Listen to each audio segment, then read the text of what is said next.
ደናችሁ ታዋቂዋ ቲክቶከር ዩቲናስና ሲሳይ መለስ ተጣልተው ህዝቡ ለሁለት ተከፍሏል። ጥላት ከሩቅ አይመጣም የሚያስብል ምግባር ሲሳይ አድርጓል እየተባለ ነው። ይሄ ምግባር ምንድነው? እንግዲህ በዩቲናስና በአዶናይ መካከል ያለውን ፍልሚያ አዶናይ አሸንፎ መኪናውን ተረክቧል። በዛ ምክንያት ሲሳይና ጓደኞቹ መኪና ውስጥ ተቀምጠው ይችላል አዶናይ ይችላል እያሉ እየጨፈሩ ነበረ። ይሄንን ደግሞ ያደረጉት ዩቲናስን ለማስቀናት ነው። ምክንያቱም ሲሳይና ዩቲናስ ስለተጣሉ ዩቲን ሊያናድድ ነው። ስንት ስራ እንዳልሰሩ እንዴት እንደዚህ ያደርጋል እየተባለ ህዝቡ ሲሳይን እየወቀሰ ነው። እውነቱ ካዲያ የት ነው ያለው? እውነቱ ይሄ ነው ብሎ እንግዲህ የሲሳይ ጓደኞች እውነቱን አወጥተውታል። ሜቢ ሲሳይም ሊሆን ይችላል ይሄንን መረጃ ያወጣው፣ ግን በሲሳይ ስም አይደለም የወጣው በሌላ ሰው ስም ነው። ይሄ ከሆነ እውነት ለመናገር ዩቲናስ ጥሩ ልጅ አይደለችም። ቆዳዋ ምስኪን ይመስላል እንጂ ጥሩ ልጅ እንዳልሆነች ነው ከዚህ ጽሑፍ የተረዳሁት። እስኪ ጽሑፉን ላንብብላችሁና እናንተ ፍረዱ። እንግዲህ አሁን እየወጣች ያለችው ትንሽዬ ናት። ዩቲናስ ጊዜ ጌታ ብላለች። እሱም ደግሞ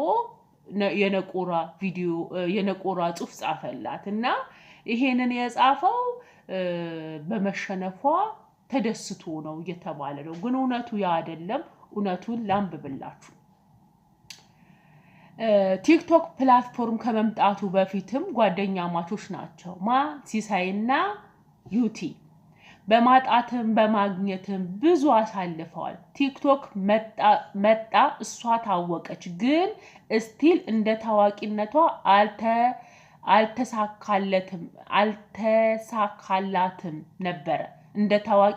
አልተሳካላትም ነበር። ከዛ የቢዝነስ አይዲያ ስታፈልቅ የሙሽራ በሚዜ ክራይ መሸጥ ሱቅ ልትከፍት ስትል ብር ጎደላትና ጭንቀቱ ስትገባ እሱ ሲሳይ መኪናውን ሸጦ በብድር መልክ ብሩን ሰጣትና ካሰበችው በላይ ሱቋን አስፋፍታ ከፈተች። ከዛ ጊዜያት ሲቆጠሩ እሱ ነጋዴ ነውና እየከሰረ እሷ እየተሳካላት መጣች። ብሩን ግን አልመለሰችለትም ነበር። በዛ ቅሬታ ውስጥ ገብተው ግን ሳይጣሉ እሱም ቲክቶክ ላይ መጣ እና የምትሰራቸውን ሾርት ቪዲዮዎች በዳይሬክቲንግ፣ በጽሁፍ፣ በትወና በመመደብ ቦታ በመምረጥ ብዙ ነገሮችን እሱ ነበር የሚሰራላት። ከዛ በጣም ታሞ ኮማ ውስጥ ሲገባ አልጠየቀችውም። በዛ ምክንያት በጣም ተበሳጨና ሲሻለው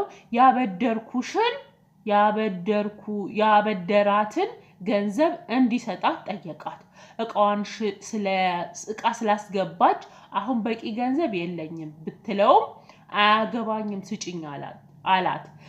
ከሰው ወስዳ ሰጠችው። ከዛ በኋላ ተቆራረጡ። ከዛ አዲስ መኪና ገዝቶ ነበርና ተጋጨ። ነገሩን ስትሰማ ጊዜ ጌታ ብላ ጻፈች። እሱ ነቆራ ነገር አካቶ ጻፈላት። እንግዲህ ታዘቡ። በዚህ ጽሑፍ እንደምንረዳው ዩቲናስ ናት ጥፋተኛ። እንግዲህ ሲሳይና ዩቲናስ ከረጅም ጊዜ ጓደኛ ማቾች ነበሩ። እሷ ታዋቂ ብትሆንም እንደ በእውቅናዋ ገንዘብ መስራት አልቻለችም ነበረ። በኋላ ሱቅ ልትከፍት ገንዘብ ሲጎላት ይሄ ልጅ መኪናውን ሸጦ አበደራት። ሲያበድራት እንደ ተሳካላት። ከዛ በኋላ ግን እሱ ታሞ አልጠየቀችውም። መኪና ሲጋጭበት ጊዜ ጌታ ብላ እንደወደቀ እንደተሸነፈ አድጋ ኮመንት ስጽፍ ነው። በዛ ነው የተነቋቆሩት። ግን ጸባቸው በዚህ ነው ብሎ ሰዎች እንትን ብለዋል። ከዚህ ጽሑፍ የምንረዳው ጥፋተኛ እንደሆነች ነው። ያው ጥፋቱን እውነቱን ጌታ ቢያቅም ግን አዶናይ ስላሸነፈ ነቆራት መኪና ውስጥ ሆኖ ምናምን የሚባለው ስተት ነው። መጀመሪያም ቁርሾ አላቸው። ቁርሾአቸው ደግሞ ይሄ ከሆነ አዶናይም ያገሩ ልጅ ነው፣ እሷም ያገሩ ልጅ ናት፣ ኢትዮጵያዊ ናቸው፣ ሁለቱም የሚዲያ ሰዎች ናቸው።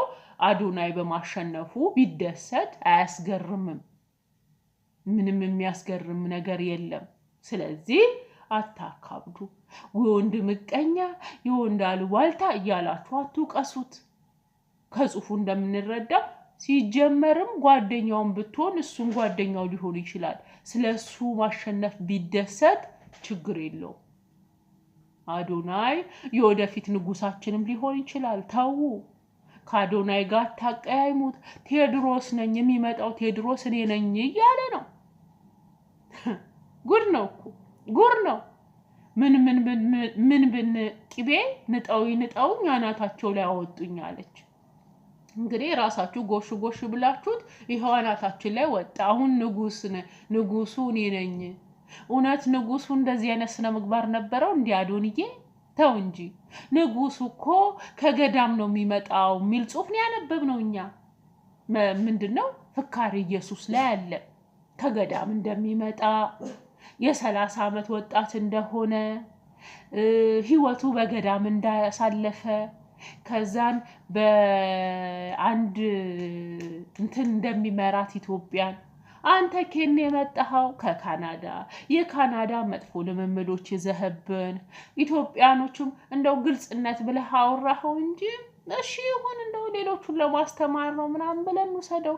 ግን ደግሞ እኛ ይገዛናል ብለን የምናስበው በሃይማኖቱ እንደ አጼዎቹ ዘመን በሃይማኖት በቤተ ክርስቲያን ያደገ ሰው ቃሉን የሚያቅ ንጉስ ወንበር ላይ ተቀምጦ ክርስቶስ ንጉሱን የሚሰብክ ነው። እኛ ምን ይመጣል ብለን የምንጠብቀው?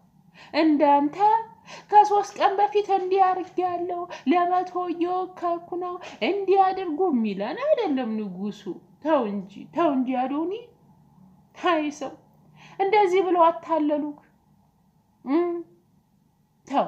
ተው ከኢትዮጵያ ህዝብ ጋር እንዳትቀያየም። ኢትዮጵያ ህዝብ አሁን ያወጣሃል፣ ነገ መልሶ ይሰብርሃል። ስለዚህ ጥንቃቄ አድርግ ልጄ። ብዙም አትኮፈስ። እቺ አታዋጣህም። ንጉስ ቴዎድሮስ አታዋጣህም። ባይሆን የንጉስ ቴዎድሮስን መንገድ ምጠርግ ነው ይበል። ምክንያቱም ህዝቡ አንድ መሆን አለበት፣ ሰላም መስፈን አለበት። ንጉሳችን ሲመጣ በእርግጥ እንደ ክርስቲያን ንጉሳችን ክርስቶስ ነው። ክርስቶስን ነው የምንጠብቀው።